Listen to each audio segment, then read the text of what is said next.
Well, guys, we're going to restart this. Now I'm going to open. You guys just missed Will's epic rant, epic opening.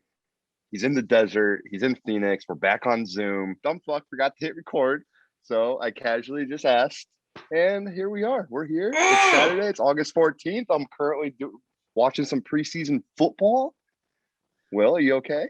No, I'm not, because we had a really, really good opening. I thought we riffed really well, and I fucking didn't hit record. I feel like we're back in early 2020 again. And what we were mentioning before was, imagine if pre-pandemic we put money and stock into Zoom, right? Because that was the previous, I thought, popular streaming service for videos like this was Skype.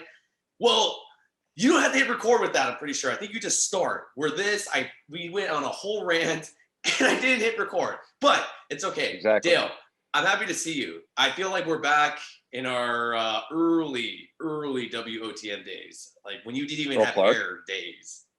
Earl Clark? Maybe. We'll get into that in just a second. Maybe. What's up, guys? Speaking of Earl Clark, Justin Fields, though, just led a nice little drive at the end of the first half. Got 3 points on the board. Looks like a real NFL quarterback here, William. Preseason action's here, Dale. I'm really happy. Mm-hmm. And we said on last episode, I didn't realize how much I missed football. I've been so entrenched in baseball and the playoff and wild card standings and a potential division title for my team, which I don't know is going to happen because we don't have any more pitchers. But, Dale, before we get into the preseason action, before we get into that, I love Hard Knocks. Let's dive into that right now. So I actually just watched the first episode this morning. I've been working a shit ton, so I didn't get to it this week. But dude, my first thoughts. One, it's the Dallas Cowboys. I feel like this is a good year to have Dallas on. Dak coming off of injury. You got CeeDee Lamb, Amari, Zeke. Also, that defense, they low-key have a three-headed monster at linebacker with Jalen Smith, Vander Esch, or however you say his last name. Leighton Vander Esch. Vander Esch and fucking Micah Parsons, who can float. That boy has some wheels on him. Yeah, I would say defensively, I don't know. You know what? With a healthy Dak, I don't want to rule out their offense. But other funny storylines, Micah Parsons, badass. He's the guy from Penn State. And they have Dan Quinn. Dan Quinn on defenses. Defensive coordinator Dan Quinn's back? Wow. Who says fuck more, you or Dan Quinn? Because every sentence Dan Quinn, was for sure. Motherfucking fuck. That's all. It sounded like a South Park episode. Listen, I will die on this hill, as Zov says. Fuck is the most useful word in the English language. It's a very good adjective, verb. I think it's just a very versatile word, right? It is. It's so versatile. It is literally the J.R. Smith of words. Well, say J.R. Smith. We'll get into J.R. Smith in just a second. No, we will. But Hard Knocks, though. Jerry Jones, dude, is it just me or I'm over Jerry Jones? Has anyone ever been on Jerry Jones other than Cowboy Nation? You know what he reminds me of? You know those, I just God bless their hearts. You go to barbecues and stuff and you stumble across that one elderly relative that, man, God bless their hearts, but takes 15 years to explain something that probably should take about 30 seconds. There was a point where I think it was that press conference, and at some point he lost me. I think I even tweeted it. I was like, what in the hell is this guy talking about? But you know what? I kind of figured a lot of the cameras would revolve around Dak. They would revolve around Zeke. Obviously, McCarthy's the head coach.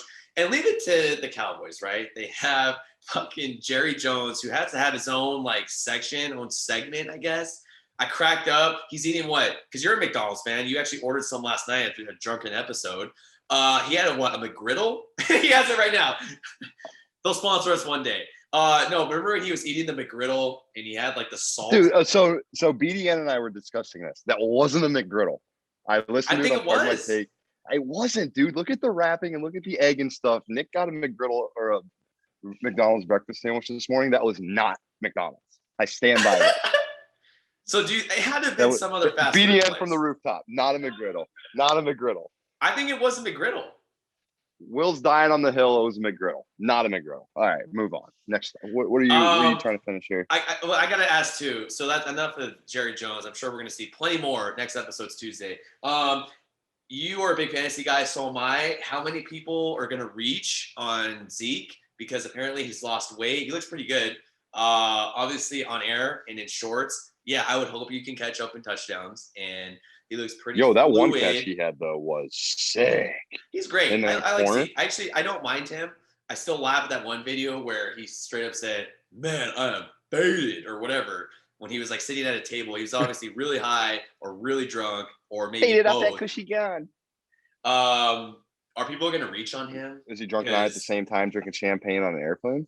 I'm not reaching on any Cowboy. I said this morning. I'm not reaching. If they fall into my lap, okay, but I'm not reaching. I refuse to reach, and here's why. One, baseball players out there, people with arm injuries.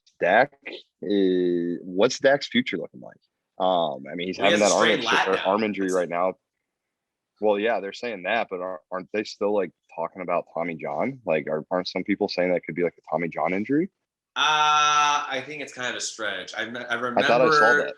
Oh, I'm talking like I was looking at Twitter, and I think that would suck. People. He's consulting with like literally like the Yankees and Rangers. Yeah, the trainers right now, because it's like a pitching injury. Like he can't follow through. Like he can get to a certain point, but his follow through shot. So I think fantasy speaking, I think the only players that really I would potentially pick and I wouldn't reach, like I said, would be Dak if healthy. I still have a couple weeks until my fantasy draft, so I think we'll find out by then. I think CeeDee Lamb's going to be the wide receiver that ends up being number one wide receiver this year there, and then Zeke. So I think those three are pretty good bets. I mean, obviously Amari's going to be solid, but can they both just like eat in fantasy? I don't know. I like to stay away from defenses and special teams, but speaking of the defense, we'll wrap up on this for Hard Knocks.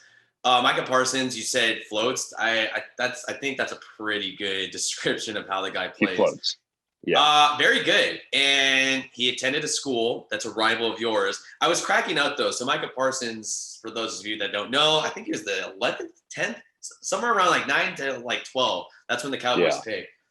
Definitely worth it. It was kind of funny how he was saying he was pissed how long he's going to sit. He did like a whole math equation on how long he was going to end up sitting after they took him out. But one of the funny notes I saw, he mentioned multiple times, and the Cowboys have training camp, even though the Dallas Cowboys, it's in Oxnard, California, which I think is like north of LA or somewhere around there. I've never even heard of that city, by the way. Huh? I've never heard of Oxnard until like recently. Recently? Now you know. Micah Parsons wanted snacks.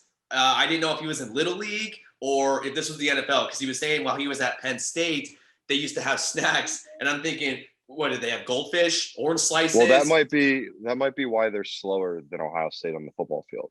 If you watch our games recently, maybe the snacks are slowing them down in game. So are you saying that Ohio State doesn't offer snacks mid-practice? That Ryan Day isn't doing that? Listen, I would very much doubt if my Buckeyes are just munching on snacks during training. I doubt that. I wish they would fucking barbecue. I want them to be eating freaking chicken wings and a steak and ribs. Dude, speaking of that, last thing, and then we're moving on from Hard Knocks. How funny was it when CeeDee Lamb opened up by getting hit in the balls, and he was like, "God protect my McNuggets." God protect my McNuggets. Was that tribute to a Longest Yard when Terry Crews said that to the ref when Adam Sandler hit him in the dick? I would assume it'd have to be, but that was hilarious. CeeDee Lamb's a character. I'm excited for CeeDee Lamb. All right. I think he's gonna be really badass. Dude, I'm just excited football's back. I told BDN this morning. I'm so horny about it. Yeah. Other quick headlines around the preseason. You are really high on Justin Fields. I would get it, being a notable alumni from the same school. Chargers, really fast, aren't playing any of their stars, even though they are stars. You're giving me a hard time. Justin Herbert, Derwin James, I wasn't giving you a hard time. That's a fair question. Allen. Yeah, I asked Will. Will put in the notes, Chargers stars won't play in preseason. And in parentheses, I put Justin Herbert. And I just said, Will, is Justin Herbert considered a star? He's going into year 2. Is that like, is he considered a star? And then he just started giving me a hard time. And I'm like, that was a fair question. It was a fair question. I'll give you that. But after he basically declared that status, or I'd say it's a status. He won Offensive Rookie of the Year. I think he's okay to be kind of pushed into that category in relation to the team. And then other stuff. How's your Browns? They're not playing in the preseason. Browns play the Jaguars in a couple hours. It's like 11:40 West Coast time right now. They kick off at 4. It'll be interesting. We got Urban Meyer's head coaching debut, Kevin Stefanski, year 2 in the Browns organization. So it'll be nice to see a little continuity for second season in Cleveland. I'm more interested, honestly, to watch the Jaguars tonight more so than the Browns, if that makes sense. Don't get me wrong, I'm excited as fuck to see my boys in the field, but we're not going to be seeing a lot of our big name players. I don't think Bake's not playing. Odell's not playing. I doubt Jarvis plays. Miles probably won't play. I don't think Jadavion's playing. Denzel won't play. So literally we won't. Same situation you guys are in. But Trevor Lawrence, Gardner Minshew. So I saw this. This is my only question for you on the Jaguars. So I saw this on, I think, ESPN the other day. They're having the conversation, Gardner Minshew or Trevor Lawrence. Urban Meyer recently has said that it is a competition. And some people are saying that it should not be a competition. You need to shut this down. Trevor Lawrence is your guy. Why are more people dying on the hill that Trevor Lawrence needs to play day one more so than in the past with number 1 picks, do you think, when people want to protect their future, have him sit? Because the Jaguars aren't going to be a good team this year with or without Trevor Lawrence. Do you let him sit for you? No, I think the biggest thing is to answer the question, as opposed to other previous number 1 picks that were quarterbacks that outside of the other defenders that have been selected first overall. I would say because he's been lumped in the same category as Luck, Manning, Elway. There was a lot of hype since basically the first day he stepped on the Clemson. It wasn't like Jared Goff or, for a couple of years ago, or other Kyler Murray, who, went first overall. I think we are think of the hype that's been surrounding him. And I got to give it to Minshew. I really like the competitiveness, but if I'm him, dude, you're not going to play. Barring injury, they've invested way too much money. Herb, your boy, even said in February, after the scouting combine, that they had already started slipping the playbook to Trevor Lawrence and leaked to him saying, we're going to take you, where they kind of led on from there. If I'm Minshew, get up your agent back, dude, let me go to a team where I know I could play. Colts, maybe, even though they're saying that Quentin Nelson and Carson Wentz might play. But to answer your question, I think that's why. I mean, Dale, you got to agree. There's no reason. I don't disagree. Lawrence is hurt. I don't disagree. You got to throw him in there. I want to see him too. I don't disagree. I think he starts day one. I just, I like to look at the other side. I just thought about it in the way it was I wonder why more people are just so dead set on Trevor Lawrence has to play week 1 than just past number 1 pick. So it was obviously he should play. He will play. Yeah. But I don't know. It was just confusing to me that more people were dying like that. All right. So, Will, I have been on this for a long time.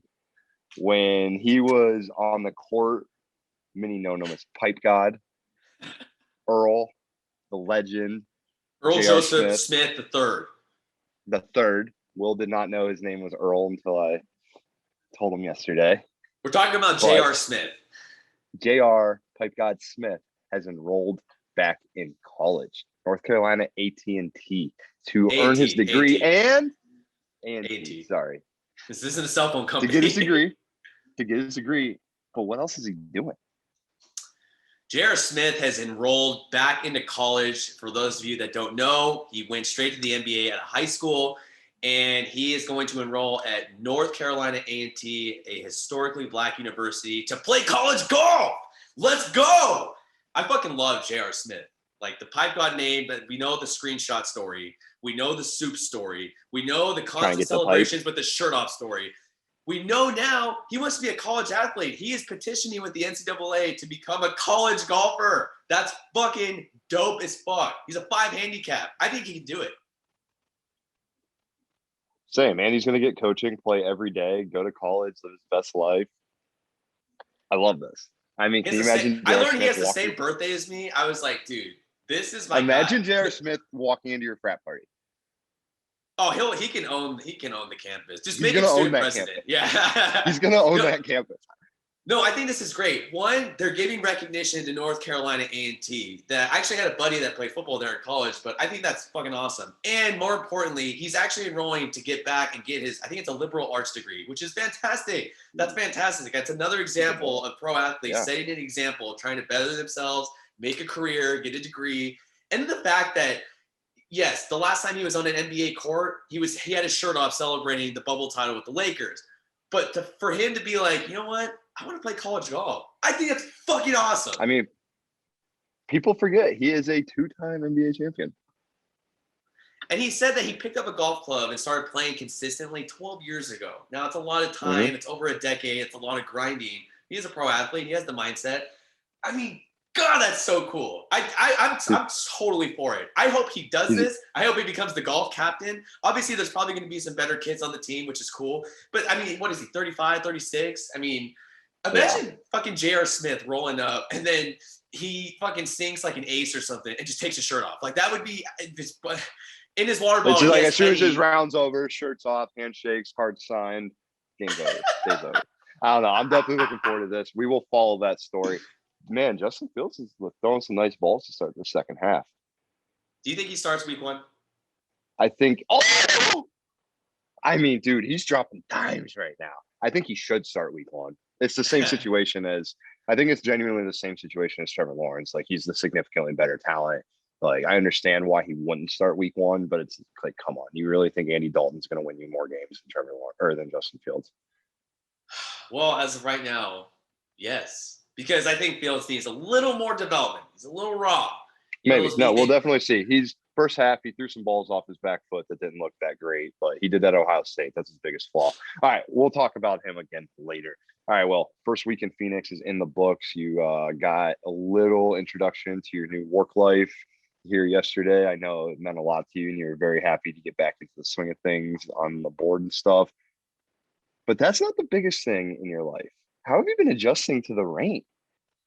Yeah, so the week before I left, I checked the weather app and it said that it was 123 degrees. So mentally, I'm thinking, okay, I'm going to melt. But mind over matter, I got to find a way to get it done.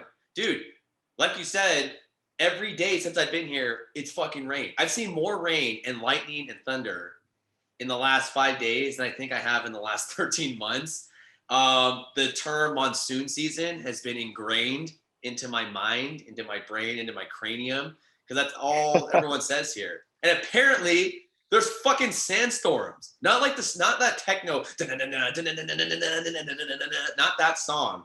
Like real fucking sandstorms, like you see on Mad Max or The Mummy Returns, shit like that. I mean, I told you when you left, and I was very open about this. I will not be going to visit Will in Arizona until minimum November because I just don't do the heat very well. I want to see the sandstorms, though. I'm trying to picture Dale sunburned, red as fuck in a sandstorm. That would make my day. And as he's watching Justin Fields highlights, Dale, let's wrap this up. Not highlights. I'm watching live. Hey, I'm glad to see you too. I miss you already. I don't know how I feel about being back on Zoom. I miss our studio. I miss in-person interaction. But it gave me a nice little taste of our humble beginnings starting on Zoom. So, as I said, from the beginning, as always, make sure to follow us, wotmdaily. Follow Dale Siv at @Aarondale_, me at Will Galvez. Follow our boys, which this video is presented by JP25 Media. Follow them. Dale, I'm so happy football's back, and I'm even happier to see you. So let's keep this rolling. I'm going to celebrate with a few adult beverages tonight. Hell yeah. That's what I'm going to do too. Later. I did. Have a good day. See you later.